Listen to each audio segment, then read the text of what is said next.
በሀብትና በዝና የታጀበው የዚህ ትምህርት ቤት ተማሪዎች ጉዞ አንድ ትልቅ ጥያቄ ጥሎ አለፈ። የአሸናፊዎች አሸናፊ የሆነው የዓመቱ ምርጥ ተማሪ ይህን ድል በተቀናጀበት ቀን ፍቅረኛውን ተነጠቀ። ይህ ከተፈጸመ ከ10 ዓመታት በኋላ በሞት አፋፍ ላይ ያሉት የትምህርት ቤቱ ዲን አንድ የመጨረሻ ሚስጥር ይፋ ለማድረግ የቀድሞ ተማሪዎቻቸውን ይጠራሉ። ፍቅረኛውን የተነጠቀው ተማሪስ አባቱን ለመበቀል የከፈለው ዋጋ ምን ነበር? ፉክክር፣ ክህደትና ያልተጠበቀ ፍቅር የተንሰላሰሉበትን ይህን ታሪክ እስከ መጨረሻው ይመልከቱ። ታሪኩ የሚጀምረው የትምህርት ቤቱን ዲን እያስቃኘን ነው። ዲኑ ሁልጊዜም ለተማሪዎቻቸው ብርታት የሚሆኑና በሐሴት የተሞሉ ሰው ነበሩ። ሆኖም ግን በዚያ ልዩ ውድድር ወቅት የተከሰተው ክስተት የሥራ መልቀቂያቸውን እንዲያስገቡ አስገድዳቸው።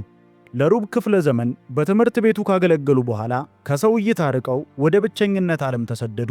ያ የነበረው የደስታ መንፈሳቸው ጠፍቶ በጭንቀትና በብቸኝነት ተተካ። በትልቁ መኖሪያ ቤታቸው ውስጥ ብቻቸውን ሲኖሩ ልባቸው በጸጸት ይቆስል ነበር።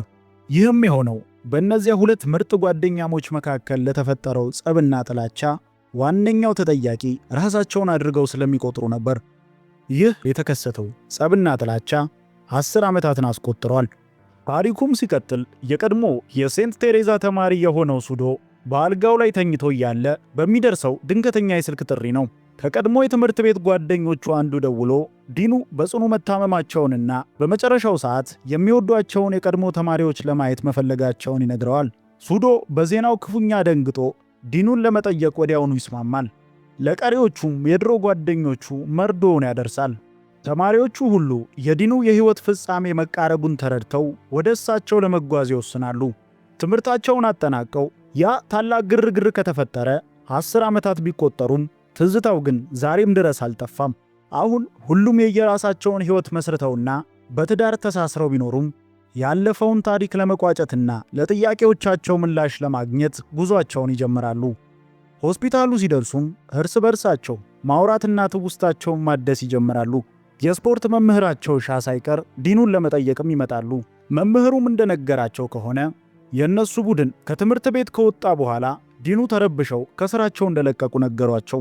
በነበረው ጠንካራ ውድድር ምክንያት የፈረሱት ወዳጅነቶች የጥፋተኝነት ስሜት እንዲሰማቸው አድርጓቸዋል።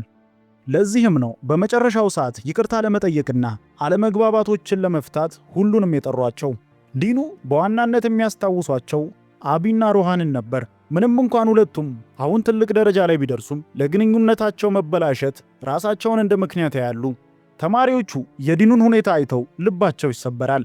ከዚያም በትዝታ ወደ ኋላ መለስ ይላሉ። ታሪኩ ወደ ኋላ 10 ዓመታት ተጉዞ ተማሪዎቹ በጉርምስናቸው ወቅት ወደ ነበሩበት ጊዜ መልሰናል። ሮሃን በትምህርት ቤት ውስጥ ስሙ ገዝፎ የሚታወቅ ዝነኛ ስፖርተኛ ነበር። አባቱ ባለብዙ ሀብትና የንግድ መሪ በመሆኑ ትምህርት ቤቱን እንደፈለገ የሚያሽከረክረውና የሚቆጣጠረው እሱ ነበር። ሮሃን ሙዚቀኛ መሆን ይፈልጋል። በባህሪው በጣም ግዴለሽና ስርዓት አልባ ነው። ሃይባይ የሚለውም ስለሌለ በገዛ ፍላጎቱ ያሻውን የሚያደርግ ተማሪ ነበር። ሮሃን በጣም መልከ መልካም ስለሆነም ልጃገረዶች ሁሉ ይወዱታል። ሮሃን በብዙ ልጃገረዶች ቢከበብም ልቡ ግን በአንዲት ሴት ላይ አርፏል። ሻንያ ትባላለች። ሻንያና ሮሃን በሴንት ቴሬዛ ትምህርት ቤት ውስጥ የፍቅር ተምሳሌት ጥንዶች ተደርገው ይታያሉ። ምክንያቱም ሁለቱም በጣም ታዋቂና እጅግ ባለጸጋ ከሆኑ ቤተሰቦች የተገኙ ናቸው። ሻንያ በኑሮዋ የተንቀባረረችና በገጽታዋም የትምህርት ቤቱ ቆንጆ እንስት ብትሆንም በቤቷ ውስጥ ግን ማንም ትኩረት የማይሰጣትና ብቸኛ ልጅ ናት። የእንጀራ አባቷ በጭራሽ አይወዳትም። እናቷም ብትሆን ለሷ ግድ የላትም። ግን ሻንያ አለኝ የምትላት አንድ የልብ ጓደኛ አለቻት። ሽሩቲ ትባላለች። አንድ ቀን ሻንያ በሁኔታው ተበሳጭታ የያዘችውን ወይን ታንያ ላይ በመድፋት ግርግር ትፈጥራለች። ከዚያም ሮሃንን ባህሪውን ካላስተካከለ ግንኙነታቸው እንደሚያበቃ አስጠንቅቃው ትሄዳለች። የሮሃንና የሻንያ ወሬ በትምህርት ቤት ውስጥ እየተናፈሰ እንዳለ አቢ የተባለ አዲስ ተማሪ ይቀላቀላል። አቢ ሲመጣ የትምህርት ቤቱ ድባብ ሙሉ በሙሉ ተቀየረ። አቢ በጣም ማራኪ፣ ብልህና ዓላማ ያለው ተማሪ ነው። አቢ እንደ ሮሃን አይደለም። ቤተሰቡ የኢኮኖሚ አቅም የላቸውም። ወደዚህ ውድ ትምህርት ቤት የገባውም በትምህርት ብቃቱ ባገኘው ነፃ ዕድል ነው። አቢ በትምህርትም ሆነ በስፖርት ጎበዝ በመሆኑ ወደ ትምህርት ቤቱ በገባ በአጭር ጊዜ ውስጥ የሮሃንን ዝና መቀናቀን ጀመረ። ሻንያም ለአቢ ትኩረት መስጠቷ ሮሃንን ይበልጥ አበሳጨው። ውጥረቱ የገነፈለው አቢ የሮሃን መኪና ማቆሚያ ላይ ብስክሌቱን ባቆመ ጊዜ ነበር። ሮሃንና ጓደኛው ጄት አቢን በድህነቱ ሊያሸማቅቁት ይሞክራሉ። ይህኔ አቢ የሮሃንን ውድ መኪና በጭቃ ለውሶ አጸፋውን መልሶ ያሳየዋል። ይህ ክስተት ትምህርት ቤቱን ያናወጠ ትልቅ ግጭት ቀስቅሶ ወደ ዲኑ ቢሮ አመራ። ዲኑ ሁለቱም ተማሪዎች በግድ እንዲጨባበጡ ቢያደርጉም ያ ብቻ ግን በውስጣቸው እየተቀጣጠለ ያለውን የጥላቻ እሳት ሊያጠፋው አልቻለም። በትምህርት ቤቱ ቅጥር ግቢ ውስጥ በደመቀ ሁኔታ በተዘጋጀው ታላቅ ስብሰባ ላይ የሮሃን አባትና የተቋሙ ዋና ባላደራ የሆኑት አቶ አሾክ ንግግር ለማድረግ ተገኙ። አቢ ለሀብታምና ለታዋቂ ተማሪዎች ብቻ ተብሎ በተከለለው ቦታ ላይ በድፍረት ሄዶ በሮሃንና በሻንያ መካከል ተቀመጠ። ይህ ድርጊቱ የታዳሚውን ተማሪዎች ቀልብ ሳበ።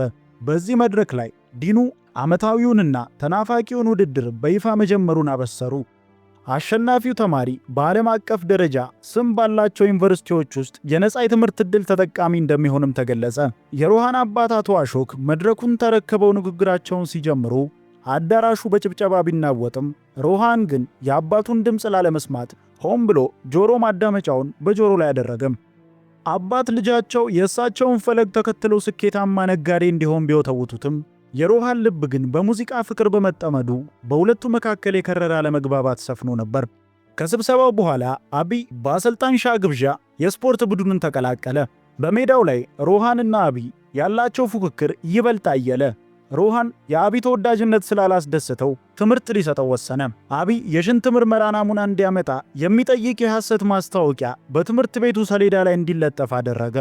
አቢም ነገሩ ቢገርመውም ትዕዛዙን አክብሮ ናሙናውን ለረዳት አሰልጣኙ ሰጠ። ሮሃንና ጓደኛው ጄት በድብቅ የሰጠውን ናሙና ጸበል መሆኑን የሚገልጥ ማስታወሻ በመለጠፍ ወደ መምህሩ ቤት እንዲደርስ አደረጉ። መምህሩም ሽንቱን ቤታቸው ውስጥ ረጩት። በኋላ ግን ጉዱ ሲታወቅ መምህሩ ክፉኛ ተቆጡ። አቢ ነገሩን የጠነሰሰው ሮሃን መሆኑን ቢያውቅም ጥፋቱን ወደ ራሱ ጠቅልሎ በመውሰድ የቅጣቱን ጽዋ በዝምታ ለመቀበል መረጠ። አሰልጣኝ ሻ አቢን ሜዳውን 50 ዙር እንዲሮጥ ቀጡት። አቢ ያለምንም ቅሬታ ቅጣቱን መፈጸም ጀመረ።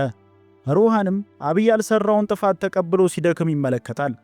ለመጀመሪያ ጊዜም የጥፋተኝነትና የጸጸት ስሜት ተሰማው። አቢ ያላደረገውን ጥፋት ተሸክሞ ሲቀጣ ሲያየው ሕሊናው ረፍት የነሳው ሮሃን ወደ አቢ ጠጋ ብሎ ስላላሳበቀባቸው አመሰገነው።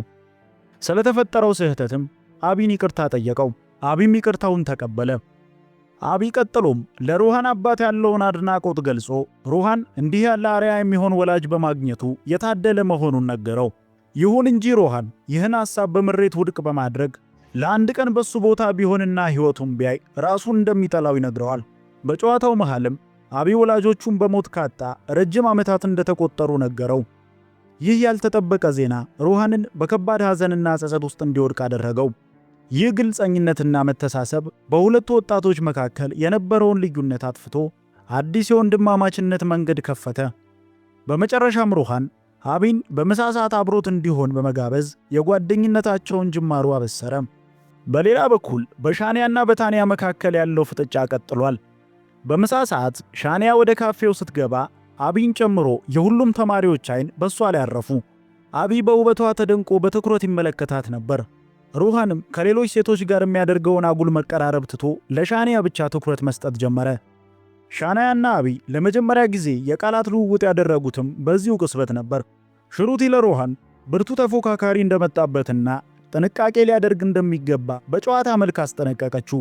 ይህ ንግግር በሮሃን ውስጥ የቅናት ስሜት እንዲቀሰቀስ አደረገ። በዚህም የተነሳ አቢ ወደ ሻንያ በጭራሽ እንዳይጠጋ ማስጠንቀቂያ ሰጠው።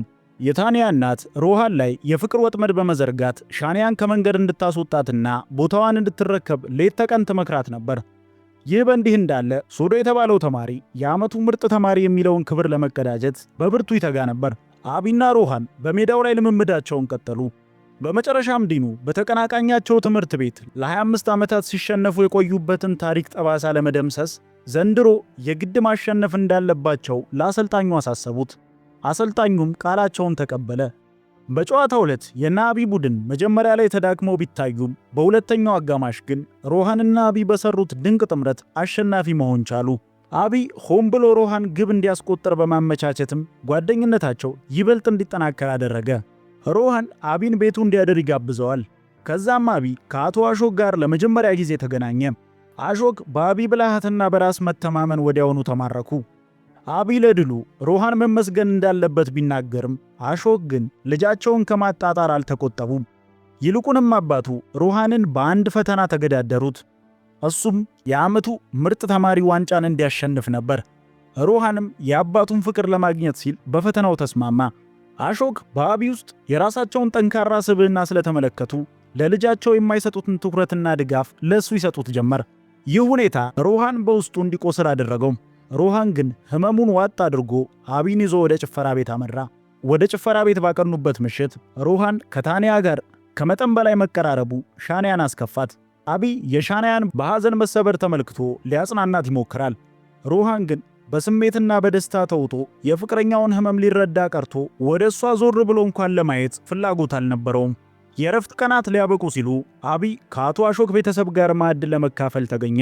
አሾክ ለአቢ ከፍተኛ አክብሮትና ፍቅር ቢያሳዩም በገዛ ልጃቸው ሮሃን ላይ ስለ ሙዚቃ የሚከፍለውን ዋጋ እያነሱ ይሳለቁበታል። እናቱ ግን በዝምታ ከመታዘብ ውጪ ድምጿን አላሰማችም።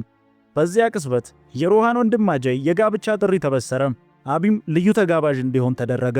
በገዛ ልጃቸው ሮሃን ላይ ስለ ሙዚቃ የሚከፍለውን ዋጋ እያነሱ ይሳለቁበታል። የሰርጉ ስነ ስርዓት ሲቃረብ ተማሪዎቹና የትምህርት ቤቱ አመራሮች በአቶ አሾክ የግል አውሮፕላን ተሳፍረው ወደ ታይላንድ አመሩ።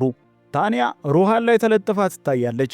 ሻንያ በታንያ ድርጊት ደሟ ቢፈላም ታንያ ግን በባህር ዳርቻው ሮሃን ላይ በምታሳየው ከመጠን ያለፈ መቀራረብ የሻንያን ቁጣ ይበልጥ አቀጣጠለችው። ሻንያ ትዕግስቷ ተሟጦ ሮሃንን ብትወቅሰውም እሱ ግን በሰዎች ፊት በጩኸት አሸማቀቃት። ሻንያ በሐዘን ተሰብራ ስታለቅስ አቢ ወደ እሷ በመሄድ ሊያረጋጋት ሞከረ። ሻንያ ለ4 ዓመታት በፍቅር አብረው የቆየችው ሮሃን የሚገባትን ክብር እንደማይሰጣት ለአቢ በምሬት ነገረችው። አቢም ሮሃን እንዲቀና አዲስ ዘዴ ዘየደላት። እሱም ሮሃን እንደሚያደርገው ሁሉ እሷም ከሌሎች ወንዶች ጋር ራሱን እንድታደርገው ነበር። ሻንያ በሐሳቡ ተስማምታ በሰርጉ ምሽት እጅግ በሚያስደምም ልብስ ተውባ ቀረበች። ሮሃንን ሙሉ በሙሉ ችላ በማለት ከአቢ ጋር መደነስ ጀመረች። ሮሃን ቅናት እያቃጠለው በመካከላቸው ሊገባ ቢሞክርም ሻንያ ግን ትኩረቷን ሁሉ ወደ አቢ ያደረገች። አቢ ከሮሃን ጋር ያለው ጓደኝነት እንዳይበላሽ ቢሰጋም ሻንያ ግን ሮሃንን ይበልጥ ለማስቀናት አቢን ወደ ራሷ በኃይል ትስበው ጀመር። ሮሃን በሻንያና በአቢ መቀራረብ ተረበሸ። አቢ በመጀመሪያ ሻንያንን ለመግፋት ሞክሮ ነበር። ነገር ግን ሮሃንን ለማስቀናት እንዲረዳት ተማጸነችው። በነጋታው በባህር ዳርቻ ላይ ሻንያ ሆን ብላ ከአቢ ጋር በመቀራረብ ሮሃንን በቅናት ለማሳበድ ትሞክራለች። ይሁን እንጂ ሻንያ ሳታውቀው አቢ በእውነተኛ ፍቅር ይወድቅላት ጀምሯል። ለእሷ ያለው እይታ ከውሸት ትወና አልፎ ወደ ጥልቅ ስሜት ተቀየረ።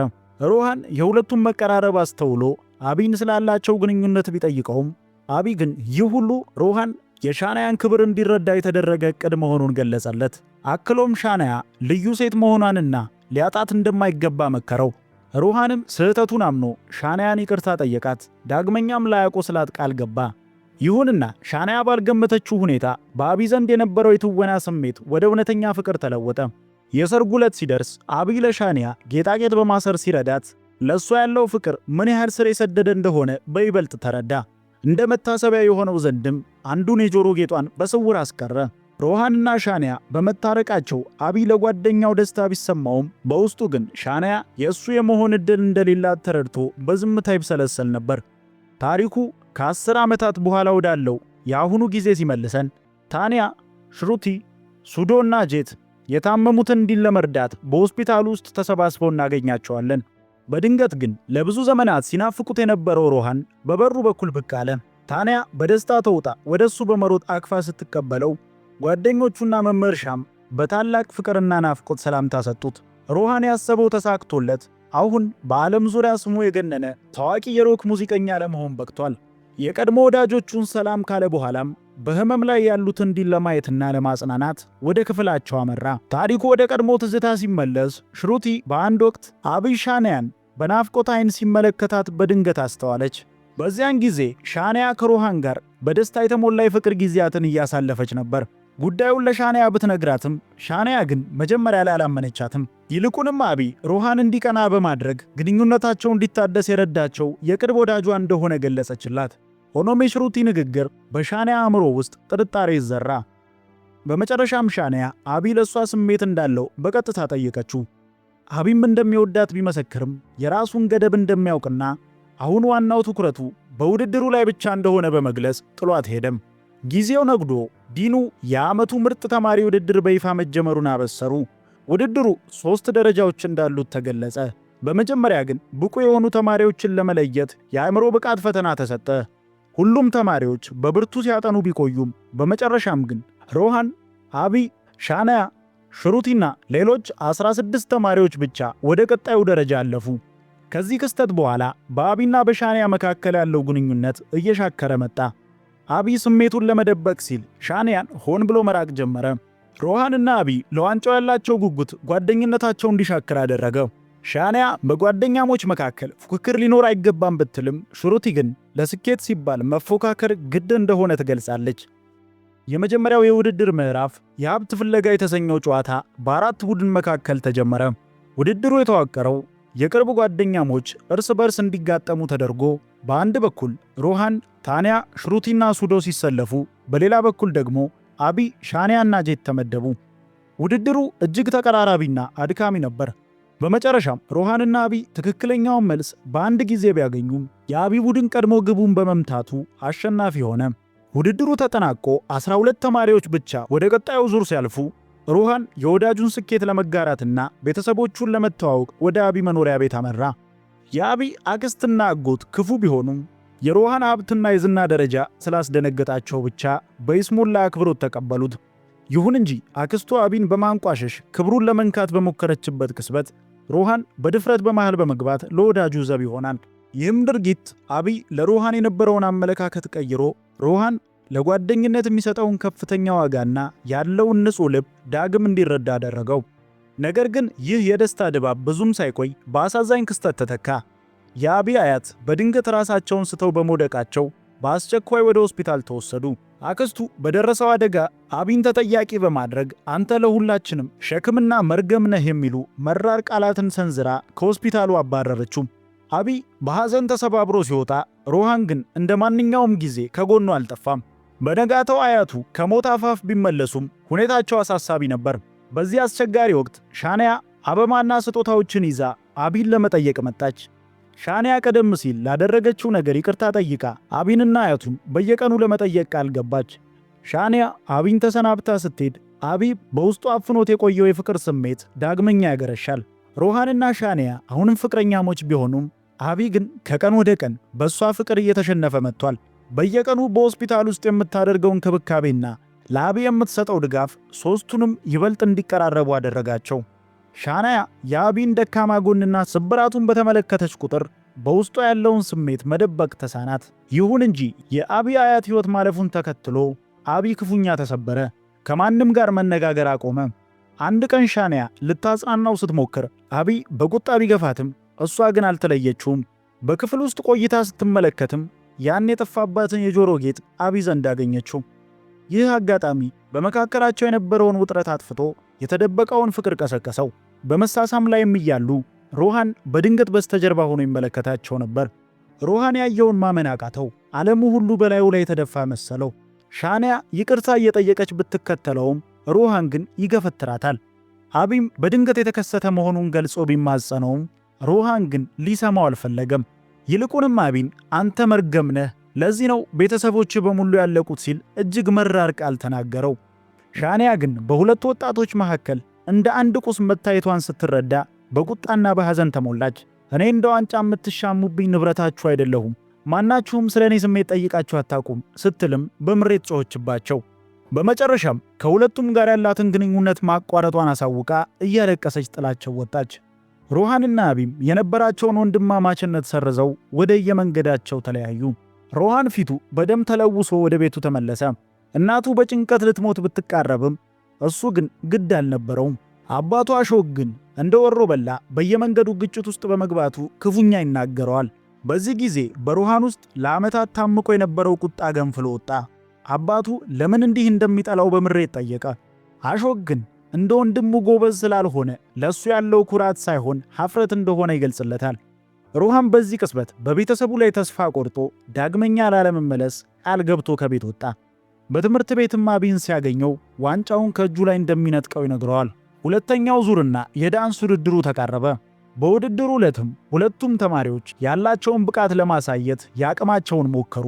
ውድድሩ ሲጠናቀቅ 8 ተማሪዎች ብቻ ወደ ቀጣዩ ዙር ሲያልፉ፣ በመጨረሻም ሻንያ፣ ታንያና ሱዶ ከውድድሩ ተቀነሱ። ከውድድሩ ጥቂት ቀደም ብሎ አቶ አሾክ አቢን አግኝተውት ልጃቸው ሮሃን እንዲሸነፍ ያላቸውን ክፋት አዘል ምኞት ገለጹለት። የመጨረሻው የውድድር ቀን ደረሰ። ዋናው የብስክሌት ግልቢያውና ሩጫው ተጀመረ። በዋናው ዘርፍ ሽሩቲ በልጣ ብትገኝም በብስክሌት ውድድር ላይ ጄት በፈጠረው ግጭት ከውድድሩ ውጪ ሆነች። በሩጫው ወቅት ሮሃንና አቢ እልህ አስጨራሽ ፍልሚያ ያደረጉ። አሾክ ሮሃን ሲቀድም በሐዘን፣ አቢ ሲበልጠው ደግሞ በደስታ ይጮህ ነበር። ሆኖም በመጨረሻ ሮሃን ፍጥነቱን ጨምሮ ውድድሩን በአሸናፊነት አጠናቀቀ። እናቱ በደስታ አስፈነጥዙ፣ አሾክ ግን በልጃቸው ድል ተሸማቀቁ። በሽልማቱ ዕለት ሮሃን የዓመቱ ምርጥ ተማሪ ተብሎ ቢታወጅም ወደ መድረኩ ወጥቶ ዋንጫውን ለመቀበል ፈቃደኛ ሳይሆን ጥሎ ወጣ። በዚህ መሃል በሽንፈቱ የተማረረውና በስካር መንፈስ የነበረው ሱዶ መድረኩ ላይ ወጥቶ በከባድ ቃላት ወረደባቸው። ውድድሩ የማይረባና የሰዎችን የቆየ ጓደኝነት የሚበጥስ መሆኑንና ዲኑም ተማሪዎችን በማፋጀት የሚዝናኑ ብቸኛ ሰው መሆናቸውን በጩኸት ገለጸ። ይህ ንግግር በዲኑ ሕሊና ላይ ትልቅ ጠባሳ ጥሎ አለፈ። ዲኑም በጸጸት ተሞልተው ከስራቸው በመልቀቅ ብቸኝነታቸውን መረጡ። ከ10 ዓመታት በኋላ ዲኑ በሞት አፋፍ ላይ ሆነው ይቅርታ ለመጠየቅ ሁሉንም የቀድሞ ተማሪዎቻቸውን ጠሩ። አሁን አቢ ትልቅ ባለሀብት ሆኗል። ከጎኑም ሻንያ አለች። የሚገርመው ግን ሻንያና አቢ በደስታ ትዳር መስርተው የሚኖሩ ጥንዶች ሆነዋል። ሁለቱም ሆስፒታሉ ደርሰው የቀድሞ ጓደኞቻቸውን ሰላም ቢሉም ሮሃንን ግን እንደ ጠላት በመቁጠር ችላ ብለው ታለፉ። ሮሃን አቢንና ሻንያን በዝምታ ይመለከታቸው ነበር። ሻንያን ለሮሃን ያላትን የጥፋተኝነት ስሜት ለማውጣት ወደሱ ቀርባ ስላደረሰችበት ህመም ይቅርታ ጠየቀችው። አቢን እንዲያነጋግር ብትማጸነውም ሮሃን ግን ፈቃደኛ አልነበረም። ይህ እልህና ንትርክ ወደ ከረረ ጭቅጭቅ ተቀይሮ ሮሃንና አቢ እንደገና አካላዊ ግብግብ ገጠሙ። ሽሩቲ ግን በውስጣቸው የታመቀውን ቁጣ አውጥተው እንዲጨርሱ ሻንያ ጣልቃ እንዳትገባ ከለከለቻት። በመጨረሻም ሮሃን ለዓመታት የያዘውን ሚስጥር አፈነዳ። በውድድሩ ዕለት አሸናፊ መሆን የነበረበት አቢ እንደነበረና አቢ ሆን ብሎ እንዲያሸንፍ እንደተወው ገለጸ።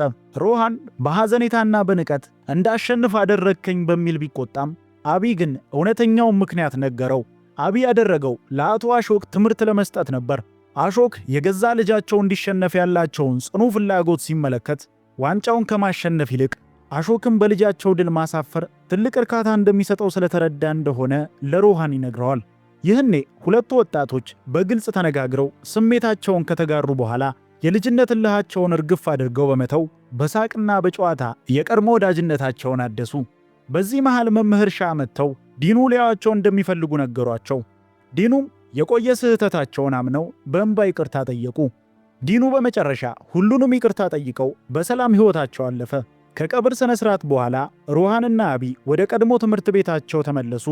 ወደዛው የሩጫ ሜዳ አምርተው ያኔ በስሜትና በሴራ የተበላሸውን ውድድር ዛሬ በጓደኝነት መንፈስ በድጋሚ ሊያካሂዱ ተወሰኑ።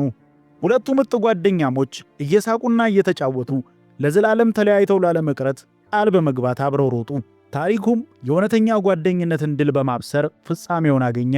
እስከ መጨረሻው አብራችሁን ስለቆያችሁ እያመሰገንን እንዲህ ያሉ ምርጥ የህንድ ፊልሞችን ትረካ ለማግኘት ሰብስክራይብ በማድረግ የደውል ምልክቱን ይጫኑ።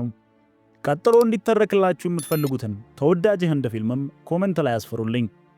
ሰላም።